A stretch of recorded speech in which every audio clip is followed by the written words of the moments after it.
कि एक दिन जनाबाई चक्की पीस रही थी। इतने में ठाकुर जी आ गए और ठाकुर जी आकर के बोले, ए जना, सुन। जनाबाई बोली, हाँ। ठाकुर जी बोले, तेरा मुझे पद बहुत अच्छा लगता है।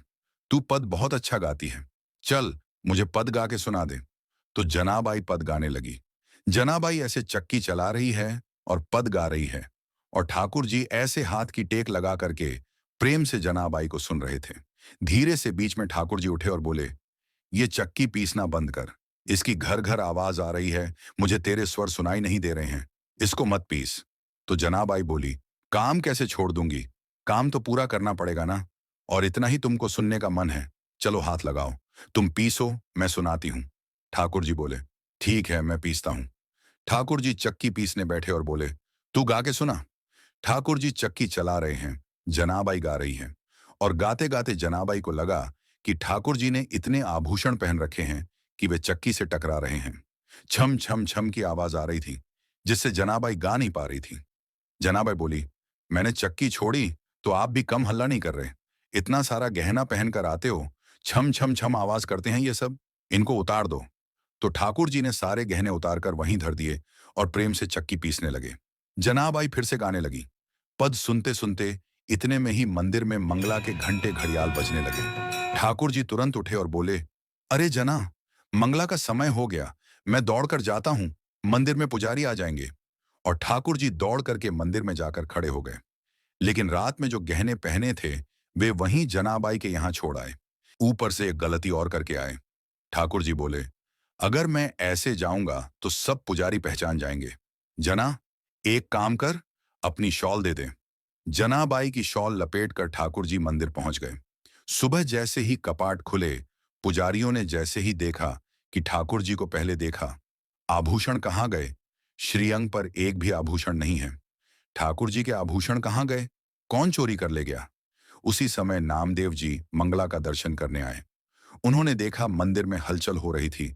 उन्होंने पूछा, क्या हो गया? पुजारियों ने कहा, ठाकुर जी के आभूषण नहीं मिल रहे, कोई चोर चोरी कर ले गया है। नामदेव जी ने ध्यान से देखा और बोले, लेकिन मैंने ये शॉल कहीं देखी है। शॉल तो देखी देखी लग रही है, क्योंकि नामदेव जी के घर में जो काम करती थी जनाबाई उसी की शॉल थी। अचानक से, अरे ये तो जनाबाई की शॉल है।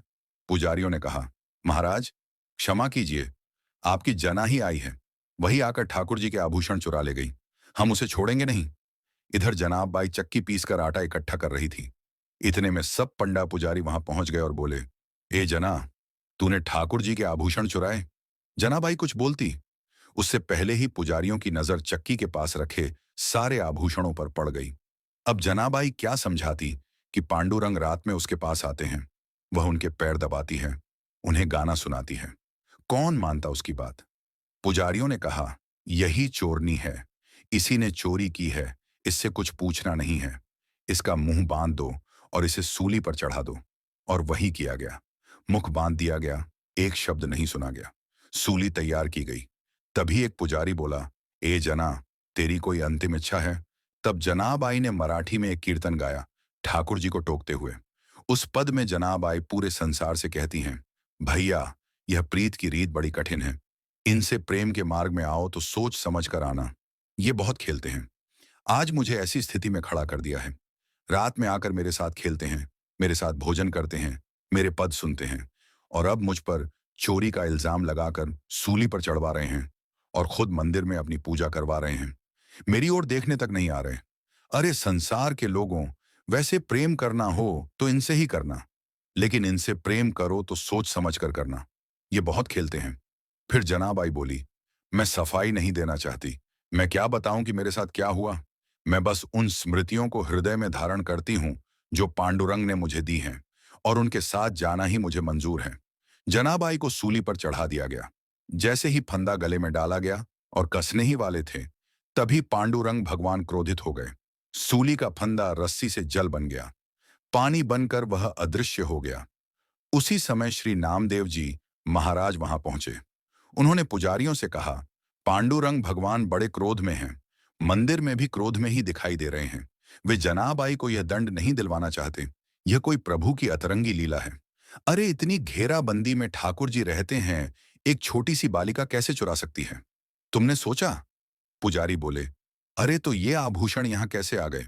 श्री नामदेव बोले, तुम ये सोच सकते हो कि ये छोटी सी बालिका ताला खोलकर भीतर जा सकती है? तुम ये क्यों नहीं सोच सकते कि स्वयं परब्रह्म भगवान इसके पास आए होंगे और अपने आभूषण छोड़ गए होंगे? सबने क्षमा मांगी, लेकिन जनाबाई हताश हो चुकी थी। उसने कहा, अब पांडुरंग मुझे बुला रहे हैं और मैं जा रही हूं। इतना कहकर वह वहां से चली गई। लोग पीछे दौड़े, लेकिन जनाबाई फिर दिखाई नहीं दी। ठाकुर जी उन्हें अपने साथ लेकर प्रस्थान कर गए।